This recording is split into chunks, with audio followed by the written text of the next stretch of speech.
What up, 8th graders? So, today what we're going to be going over is how to simplify algebraic expressions with negative exponents. Now, we already went over negative exponents in class. Now it's going to get a little bit complicated. So in class, we told you that, for example, if you were absent, copy this down. If you have 5 to the negative 3, I went over, like, the whole idea, the whole concept that we don't like having negative exponents in your answers. Negative exponents, we don't like them in your answers. So the best way to make a negative exponent positive is to send it to the opposite side of the fraction. What do I mean by this? So we all agree that this can be turned into a fraction if you put it over 1. Every number could be turned into a fraction if you put it over 1. So if you have a negative exponent on the numerator, the way you make it positive is by changing it to the denominator. So you grab that negative exponent and move it to the denominator. So I'm going to push this guy to the denominator. Once you push it to the opposite side of the fraction, it becomes positive. So therefore, that will be my answer. That's how you turn a negative exponent positive. Now you're thinking right now, well, Hernandez, what happens if the negative exponent is on the denominator? Something that looks like this. Well, you just switch it to the opposite side of the fraction. So if it's on the denominator, the opposite of the denominator is, you guessed it right, the numerator. So you send it to the numerator, and then all of a sudden, the exponent becomes positive. So that's just the general rule of how to turn a negative exponent positive.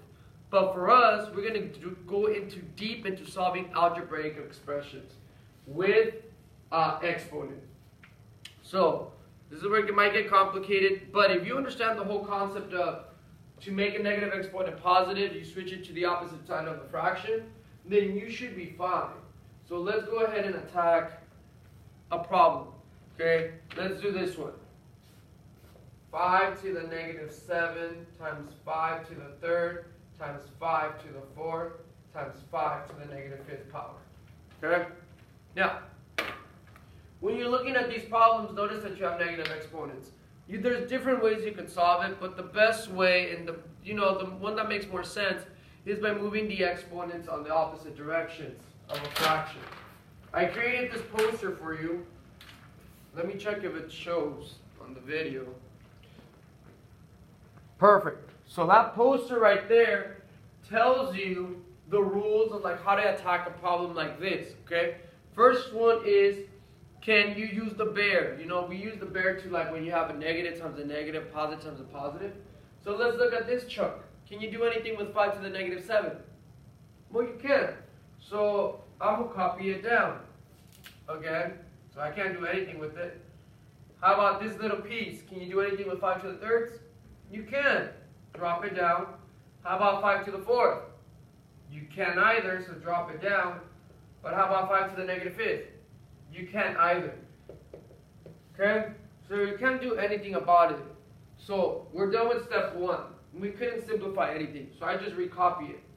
Step 2 says, make all exponents positive by moving it to the opposite side of the fraction. So this is where the movement comes in. Okay? If it's negative, you switch it to the opposite side of the fraction. If it's positive, it stays where it's at. So if I start looking at this one, 5 to the negative 7, we need to make that negative exponent positive. So if this is on the top of the fraction, to make it positive, I'm going to move it down to the bottom. It becomes positive now. Let's look at this one, 5 to the third power. Well, the exponent is positive. If the exponent is positive, you don't switch it. It stays the same. Let's go to the next one. 5 to the fourth power. Well, it's a positive exponent. So if it's positive, you don't move it. It stays where it's at. There it is. Next one, 5 to the negative 5th. Well, it's a negative exponent. So that's the one that you want to switch. So if it's on the numerator, I'll switch it to the denominator. And it will make that negative exponent disappear and becomes positive. Now we have something that's very easy. We're done with step 2. Now we're going to use the rules of exponents. If I look just at the numerator, it looks like this. So when the exponents are far away from each other, you add. So in this case, 3 plus 4 is 7. So this is 5 to the 7th power. Over. Same thing here, 7 plus 5. That was 5 to the 12th power. Okay? Now this is division. When we divide, we subtract the exponents. So 7 minus 12 is 5. But you just need to be very careful. You guys are like, okay, I know that the answer is 5 to the 5th power. But you need to visualize this. Do you agree that there's 7 5s at the numerator? So imagine that there's, well, let me just write it down. Here.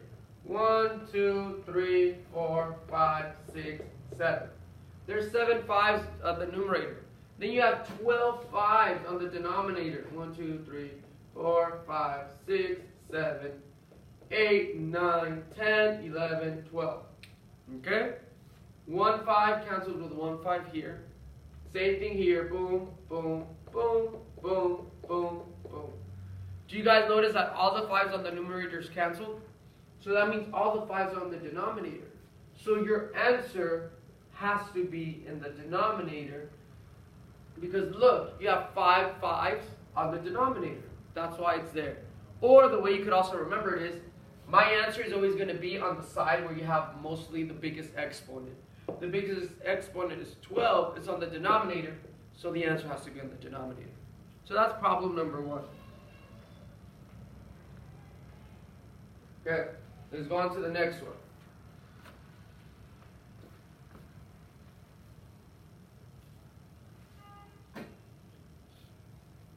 Okay, so we have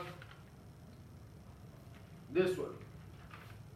4 to the negative 3rd power times 4 to the 2nd power to the 6th power times 4 to the negative 4th power to the negative 2nd power. Okay, so before we start moving things, don't start moving things. That's what some of the students were doing. Right away they started moving things. Nah, don't be moving anything. Okay? First step is, can I like solve this a little bit? Kind of simplify it. Could I do anything to the 4 to the negative 3rd power? No. So I'm going to copy it over again. Times. Could I do something here? Oh yeah, look. The exponents are attached. When they're attached, I multiply them. 2 times 6 is 12. Oh, why is this negative? Sorry, I don't know why that was negative. That's 12 there. Times. Let's go to the next one. Can I do anything here? Yeah, the exponents are attached here too, so I multiply them. That's going to be 8. Now, this is 7th grade math coming in right now, and I went over 7th grade math in class. A negative times a negative. If you ever forget, use that face. Well, it's right there. So a negative, erase one of the negative i's, times another negative, erase another negative I. The answer is going to be positive. So that becomes a positive 8. Okay. Next thing that we're going to do is this.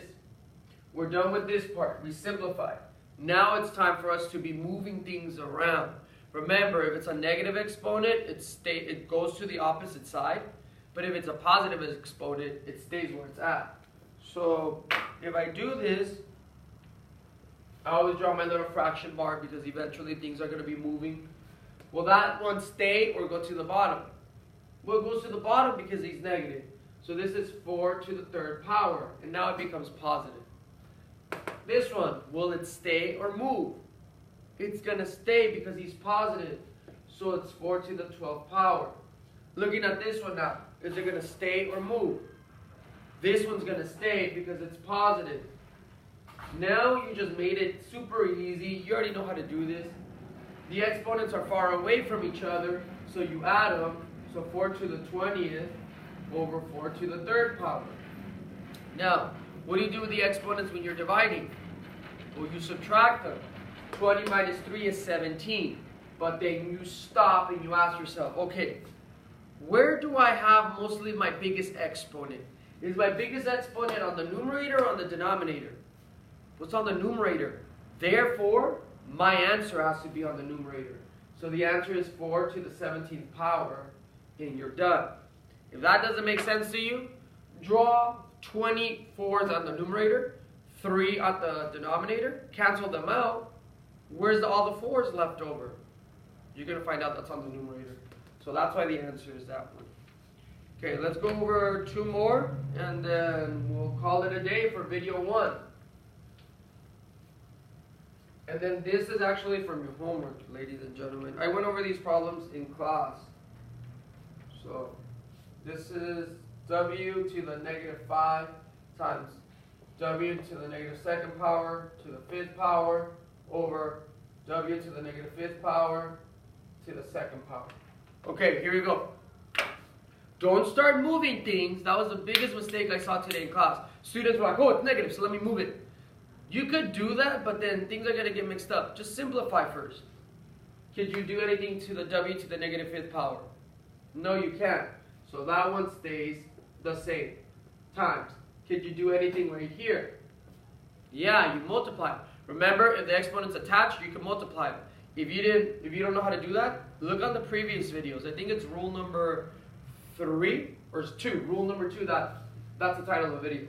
So that's w to the 10th power. Now 7th grade math comes in. A negative times a positive. Okay, I'm gonna draw my face. You want a negative times a positive? Okay, I'm gonna erase. So the answer is gonna be negative 10.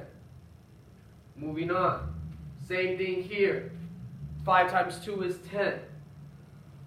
But it's going to be a negative 10. Negative times positive is negative. So there you go. You simplified as much as you can. Now it's time for the movement. That's when you can start moving. After you simplify, you can start moving things around. Okay? Let me get a red marker. This one, it's on the numerator. It's to the negative fifth power. Is going to stay or move? You guessed it right. It moves. This guy is going to go to the bottom. So that's going to be w to the fifth power. Becomes positive now. This guy right here, w to the negative 10th power. It's on the numerator, but it's negative. So I'm going to move it. This guy goes to the bottom. W to the 10th power. Okay? Now you have this one right here. W to the negative 10th.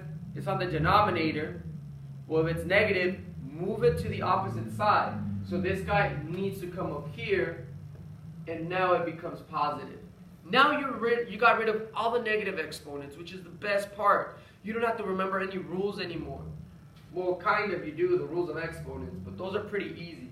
So then you have w to the 10th power over 5 plus 10 is w to the 15th power. Division, remember what I told you, if you're dividing, it's like divorcing the exponents, which is subtraction. 10 minus 15 will be 5, but then you stop and you ask yourself, where do I have mostly all the w's? Are mostly all my w's on the numerator or on the denominator? And hopefully you say, at the denominator, that's where the biggest exponent is. So therefore your answer needs to be on the denominator. Just put a 1, and that was it for that problem. Okay? So you always have to think about, like, where is your exponent located? Let's do 2 more. One of them is going to be straightforward, and then the other one, I'm going to try to pick a complicated problem. Okay, now let's do the next one. Okay. Let's try to do an easy. Well, yeah, supposedly it should be easy. Okay, something simple like this. Okay, first step is using the bear. Can you use the bear in any of these? Can you simplify this? You can. Okay, so you're done with this one. How about this one? Well, you know what? Let's do it. Do me a favor. Put a negative there. I'm changing it up. Okay. Make all exponents positive. So all your negative exponents need to become positive. Okay, so here we go. Will this one stay or go to the opposite side? It goes to the opposite side, so it goes down here. Okay? R to the positive 15. Is it going to stay or go to the opposite side? It's positive, so it stays. So if it's at the bottom, it stays at the bottom. Oh, I don't have anything here, so I'm done with this. I don't have anything here, so what do I do next? Nothing. Just put a 1 there. So therefore you have 1 over 9 plus 15, 24. And you're done. That's it. A very simple problem. Okay? So that's that one. Now let me try to go over a difficult problem. Let me go over this one. It's one of your last problems. We have 12 minus 3 to the second power to the 4th power times 9 to the 7th divided by 9 negative 3 power to the 4th power times 8 plus 1 to the second power to the 11th power. Damn, what a mess. Okay? Don't worry. Let's just attack these things. Step by step. 12 minus 3 should be 9. If you didn't touch those, copy them over again. Times 9 to the 7. Copy it over again. Over. Can you do anything with these exponents? Yeah, you multiply it. 3 times 4 is 12, but it's going to be a negative 12. Times 8 plus 1 is 9. 2 to the 11th power. Now, don't be scared. Just because it has these things, eventually they're going to become the same base. Because you can't do any of these rules if the bases are not the same. So let's keep on simplifying this. Okay, do anything with these exponents. Multiply them. So it becomes 9 to the 8th power times 9 to the 7th power over 9 to the negative 12th power times 2 times 11 is 22nd power. Okay, so we're in the red spot right now. Now let's go from here to here. Ask yourself, do you have negative exponents? Yeah, so that means we're going to have to start moving things around. 9 to the 8th is going to stay or move. That one stays. So therefore, that one stays at the top. Notice that I'm crossing it out so that I know that I already did that one. 9 to the 7th, stay or move. That's going to move to the top. So 9 to the, oh no, it stays, sorry, because it's positive. Boom, I'm done with that one. 9 to the negative 12, is it going to stay or move? That one's going to move because it's negative. So I'm going to push it up to the top. Like this. That's out. 9 to the 22nd power, is it going to stay or move? It's going to stay at the bottom because it's positive. So now, all of this mess became something easy now. The exponents are far away, and because they're far away, I could add them.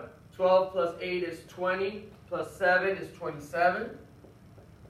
Over 9 to the 22nd power. When you're dividing, you subtract the exponents. So I know 27 minus 22 is 5. Now you just have to think, where are all my exponents located? On the numerator or on the denominator? If you still have no idea what's up, draw me 27 nines, 22 nines at the bottom. You're going to see that they cancel, cancel, cancel, cancel, and at the end, all the nines remain on the numerator. So therefore, the answer is on the numerator. So the answer is 9 to the 20, oh, not 20. 27 minus 22 is 5. And that is it. So this is how you simplify algebraic expressions with negative exponents. This is the first video. It doesn't get any more complicated. On video number 2, which I'm going to upload the next day, I'm going to do more of these problems so you guys can get more practice. And that's it for video 1.